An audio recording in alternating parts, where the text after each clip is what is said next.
Hello again, YouTube. Sitting up here in the truck.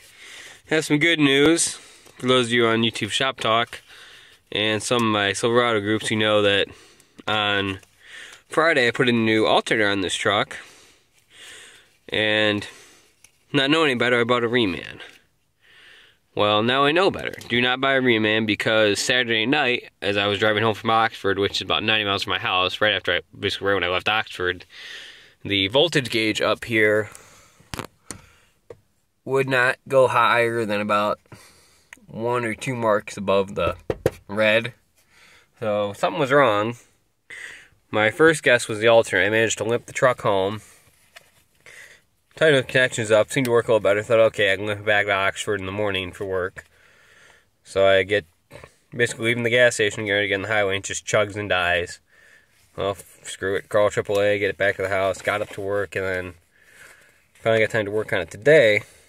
I pulled the old alternator, which I have right over here, off. It's a Delco Remy, which is the same kind that was on the truck, so it was just a Reman, but it did not work. And then I took it in, had it tested at AutoZone. Normally I'm not a huge AutoZone fan, but the off-the-car testing is kind of nice. And here's the slip from them. If you can see, the lamp diode trio failed, regulator failed, which explains the voltage. The rectifier passed, but still not what you want to see out of something you just bought. But now, after putting a new CarQuest alternator and a new belt tensioner on while I was at it, it's 1 bolt, which the funny thing is that Reman alternator cost me $105, I think it was, 110. And the new alternator from CarQuest, I get a good discount there because I have the, set me up with a preferred customer discount, I think. Let me look.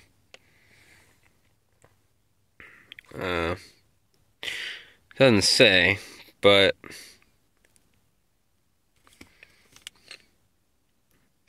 I get a 20 or 25% discount. I don't know exactly what it is. But the alternator new supposedly was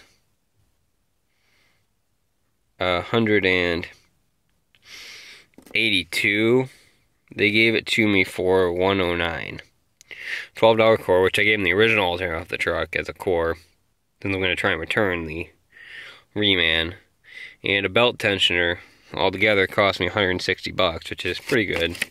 It seems to work good, and now when you fire it up, which I'll do here, and I'll come around and show you what it is, but you can see. Boom. First crank, fires right up, and it's charging a little higher now because the battery's still a little weak. And then I will go to the truck and show you let me show you the new parts that I put on here. What the heck, that was really weird. Alright, let's try that again. You can see here, it's just, got a problem with the grill. I gotta fix that here eventually. Nope, gotta pop the hood. I'm an idiot. I'm stupid today. We all have days. There's your hood release. And then come around here.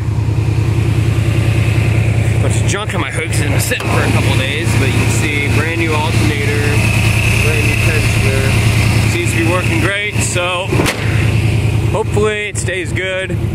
This might be my last video for a couple weeks. I have a couple horse shows coming up. They're going to take all my time. But in a couple few weeks I have a week off where I have nothing, so I'm going to try and get the bumper. I put this on finally, my hitch here for towing Fords. I'm going to try and put my new bumper on. Try and get the windows tinted. Try and get a bunch of stuff done here in a couple weeks. Do the bumper, do the